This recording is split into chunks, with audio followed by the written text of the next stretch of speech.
What's good, family?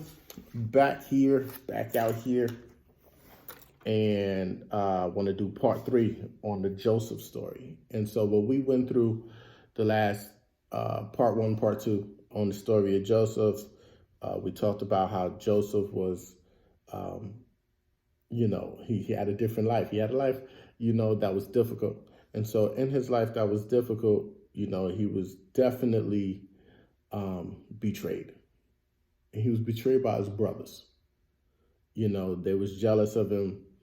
He was Jacob's favorite at the time, and they was really, really jealous of him, to the point that they plotted on how to kill him. But then they decided, nah, he's still our brother, so we ain't gonna kill him, but we're gonna tear him down. We're gonna get rid of him. So what they did first, they threw him in a pit, and then after the pit, they was like, okay, we can make some money off him. So they sold him, to the Ishmaelites. And then from the Ishmaelites, it went to Egypt. And so where Joseph ended up was, a slave in Egypt. And so while he was a slave in Egypt, he ended up being the best worker. He let his circumstance stop him from trusting God and doing what he's supposed to do. And so he became so good at what he did that Potiphar put him over his entire house. Potiphar was one of the captains of the army of Egypt. And so he put him over his house. And it said Potiphar was blessed. Yes, the person that had him and enslaved Joseph, was blessed because of Joseph. And so what ended up happening is,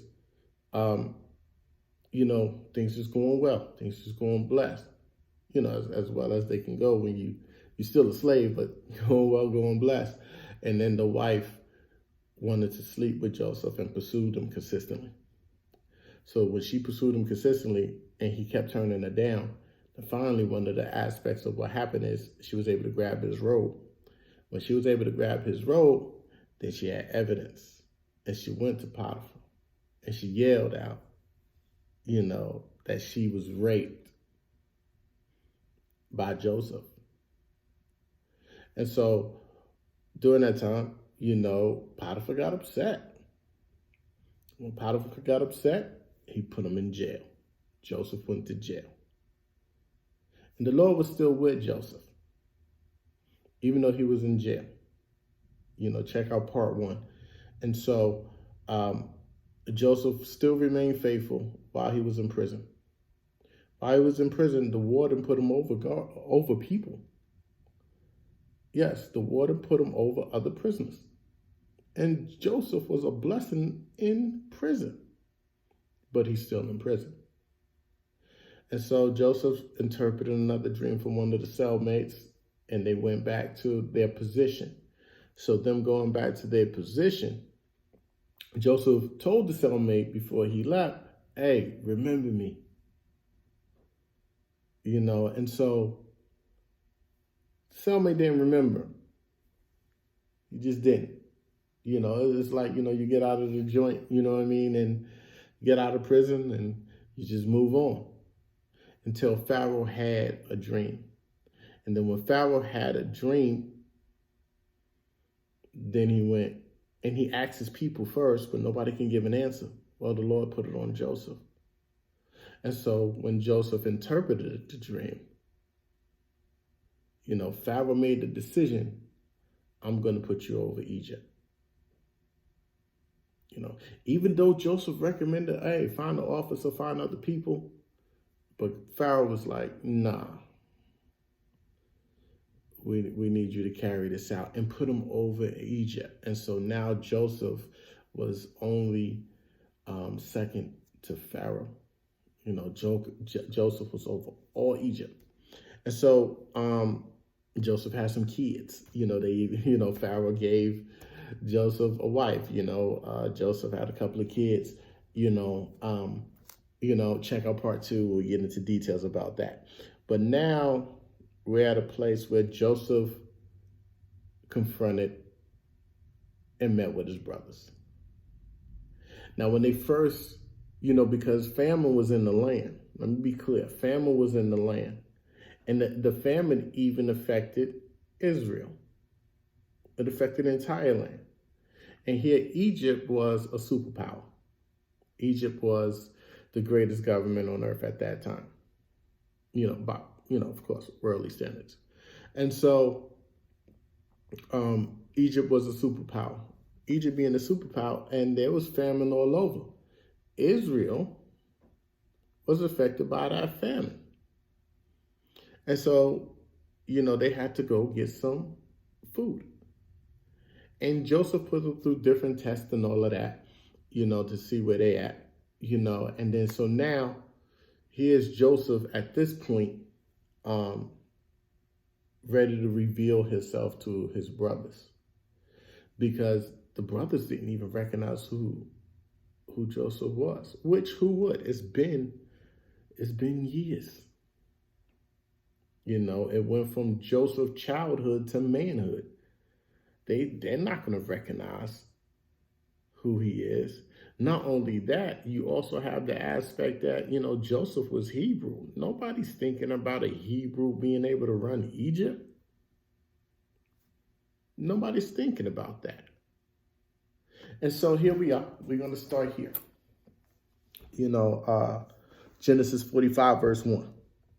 Then Joseph could not control himself before all those who stood by him. He cried, "Make everyone go out the room from me." So no one stayed with him when Joseph made himself known to his brothers. And he wept out loud, so that the Egyptians heard it, and the household of Pharaoh heard it too. And Joseph said to his brothers, "I am Joseph. Is my father still alive?" But his brothers could not answer him, for they were dismayed at his presence. So Joseph said to his brothers, "Come near to me, please." And they came near, and he said, "I am your brother, Joseph, whom you sold into Egypt. And now do not be distressed or angry with yourselves because you sold me here. For God sent me before you to preserve life. For the famine has been in the land these 2 years, and there are 5 years in which there will be neither plowing nor harvest. And God sent me before you to preserve for you and your remnant on earth, and to keep alive for you many survivors. So it was not you who sent me here, but God." That is a powerful statement. I need to touch that again. Verse 4. So Joseph said to his brothers, "Come near to me, please." And they came near, and he said, "I am your brother, Joseph, who you sold into Egypt. And now do not be distressed or angry with yourselves because you sold me here. For God sent me before you to preserve life. For the famine has been in the land these 2 years, and there are yet 5 years in which there will be neither plowing nor harvest. And God sent me before you to preserve for you a remnant on earth, and to keep alive for you many survivors. So it was not you who sent me here, but God." That says a lot. See, we go through things and we blame other people. And it's not saying that other people haven't done stuff, but we don't see the overall big picture. Our minds is too small for that. Some things we just don't understand. And yeah, things was wrong of what happened to Joseph. Things was wrong. Let me help you. Things was wrong to what happened to you. Things was wrong to what happened to me. But what does it say? So it was not you who sent me here, but God. Yes, are people held accountable for what they do, right or wrong? Absolutely. But we think that this get out of that God is not in control. God is in control. No matter what happens, God is in control. We may not understand the reasoning. Hey, Joseph became a slave. And he said it. Now, he may not understand it while he was going through, but now he's looking back at it and God letting him know there's a reason.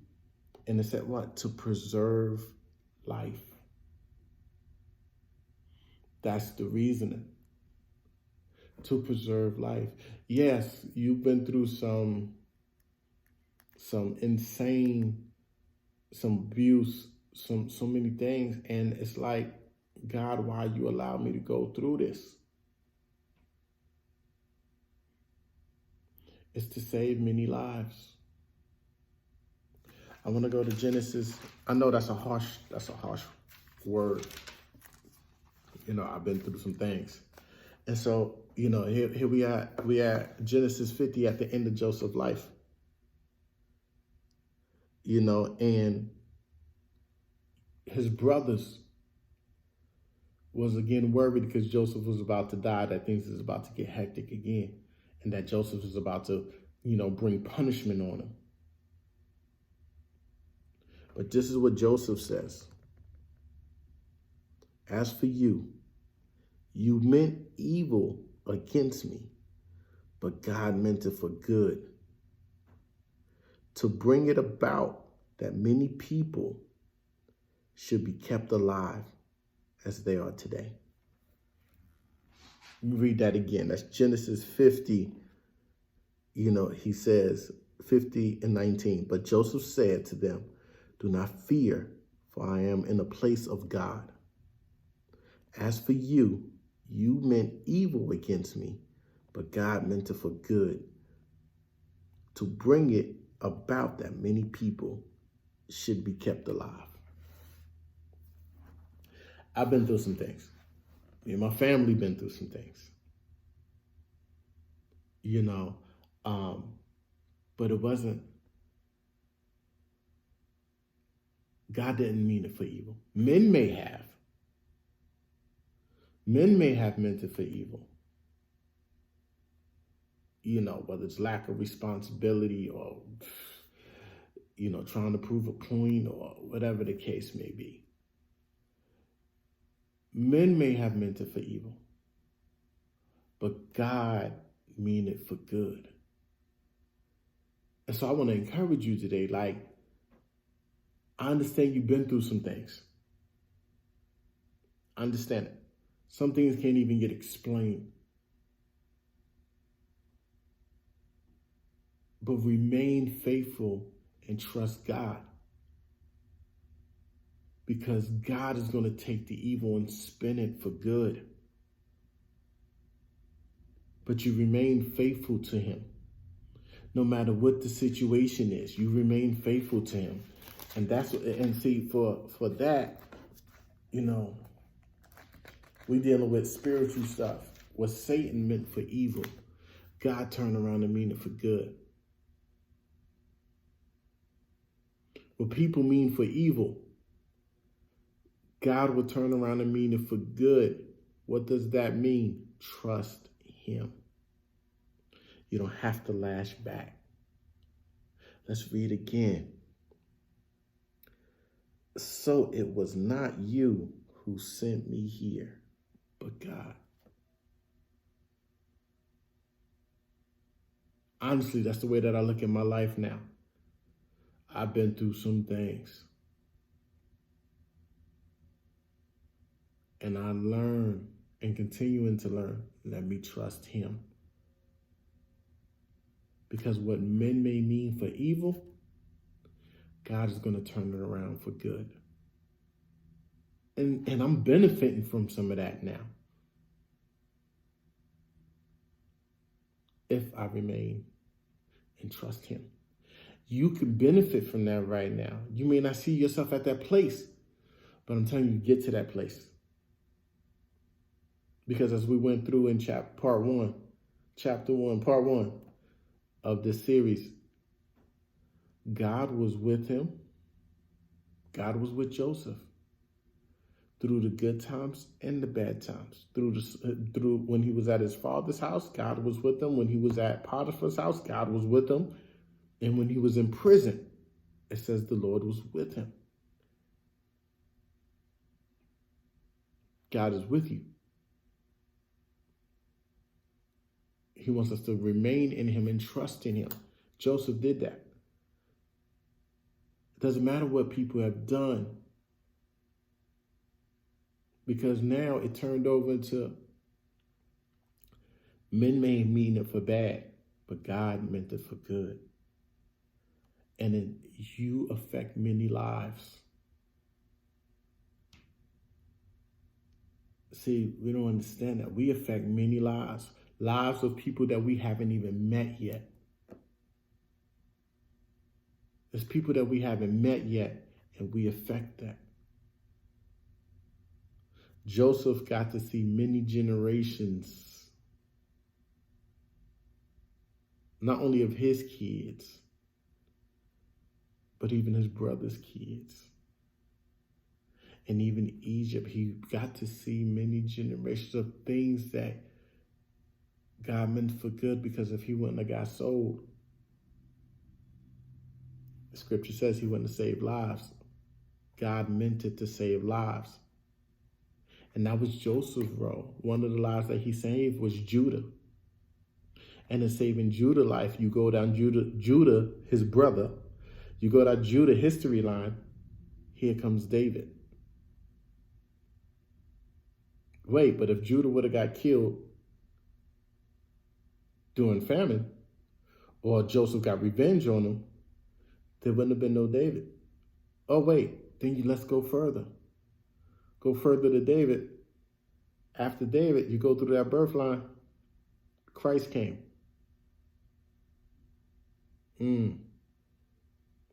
Would you be saved? Would I be saved? And that's what God is telling us. What the devil meant for bad, or what men mean for bad, it's God who's in control. Remain faithful, because there's people that we haven't even met yet that we're going to affect. There's generations that we haven't met yet. I haven't met Joseph. I'm going to meet Joseph when I get to heaven.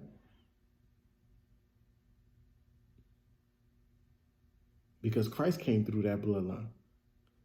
Not the bloodline of Joseph, the bloodline of Judah. Who Joseph didn't act on revenge. Who Joseph did what he was supposed to do. Make sure you do the same. What the enemy meant for bad, God meant for good. God bless.